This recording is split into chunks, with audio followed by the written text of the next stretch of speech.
for sitting in and listening to the story I have to share with you today. A few weeks ago, we've been studying about life stories about Jesus, and we studied 2 weeks ago about how he had encountered a Roman soldier, a centurion, who needed some help to heal his servant, and Jesus healed him. And then last week we had 2 other guests listening to the story, and you weren't here, but it was about how Jesus had told his disciples, let's get on to the boat and let's get to the other side of the lake. And all of a sudden they're in the lake and there's a big storm and they're all frightening, they're going to die, and they wake up Jesus. Jesus had been so tired, he was sleeping, and they're saying, Lord, save us. And he wakes up and he gives orders to the waters and to the winds, and they obey. And they were like amazed, and they were like awestruck, like, who is this? And today we're going to look at what happens after they get to the other side of the lake. And this is the story. When they got to the other side of the lake,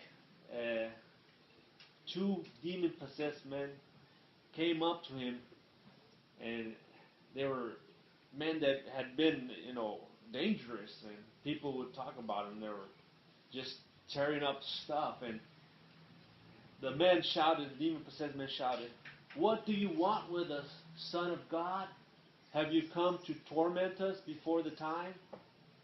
And they said, they were pleading, and at the time they saw some swine, some pigs, a herd of swine a distance, and they pleaded to Jesus, "Send us to the swine."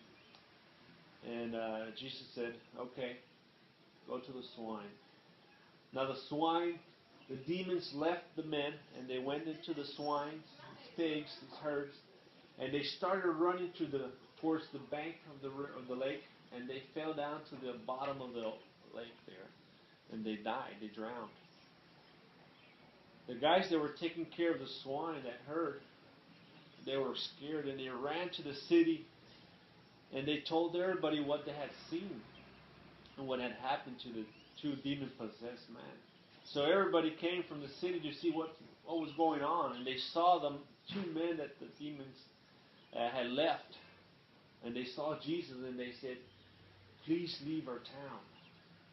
And this is the story of how Jesus healed these 2 men that were demon-possessed. It's a short story. It's the version of the Gospel of Matthew. I'm going to ask you a couple of questions. Who were some of the characters in the story that you heard? I know you heard the story before many times, but who were some of those characters? Jesus, yeah. Can't go wrong with that response. Who else? Demon-possessed men. Demon-possessed men, that's right. And the people from the town. That's right. Who are these? Who else? Do you see anybody else in the picture there? Who was in the boat with Jesus? Disciples, yeah.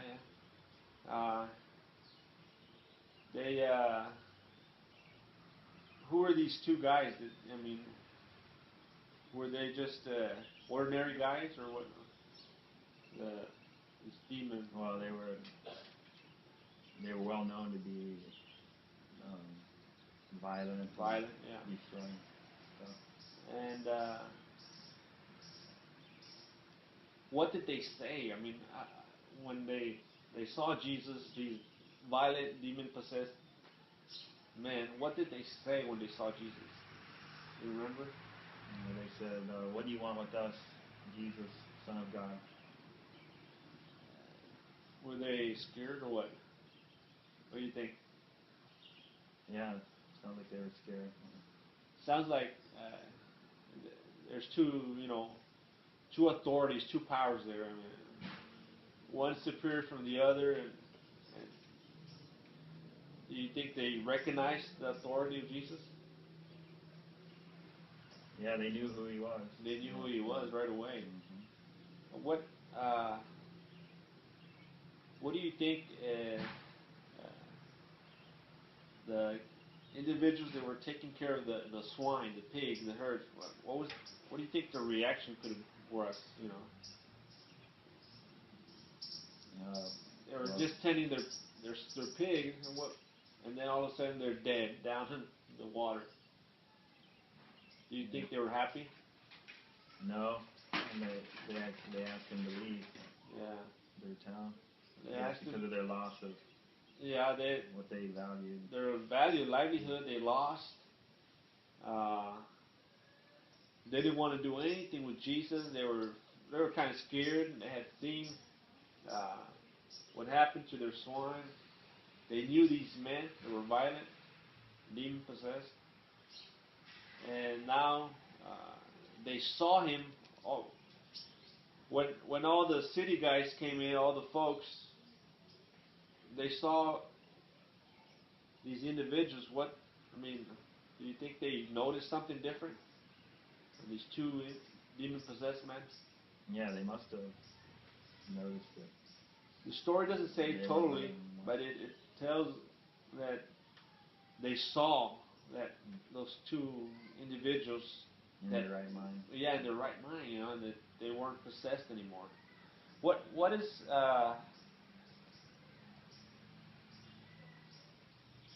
the character of Jesus like in this short story? I mean, if you had to say, oh, he's like this or that, what type of character do you see him having? Well, he has authority.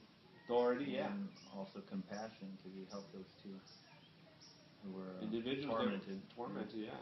Authority and compassion, that's a big. What, how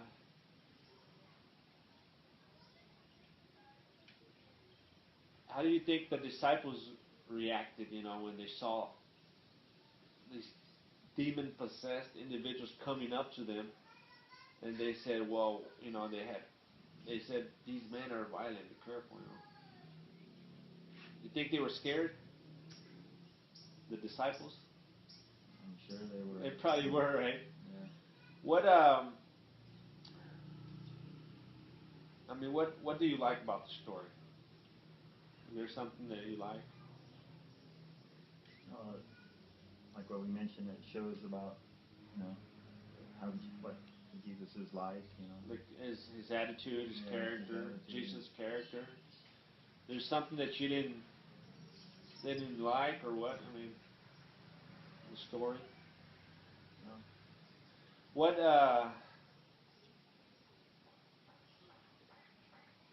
What is there in the story that could be applied to your life? If you heard the story,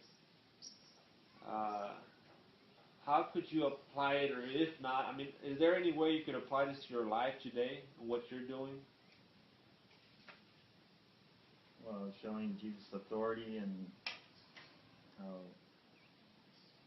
his authority and his compassion, in our life, in my life, difficult circumstances, something,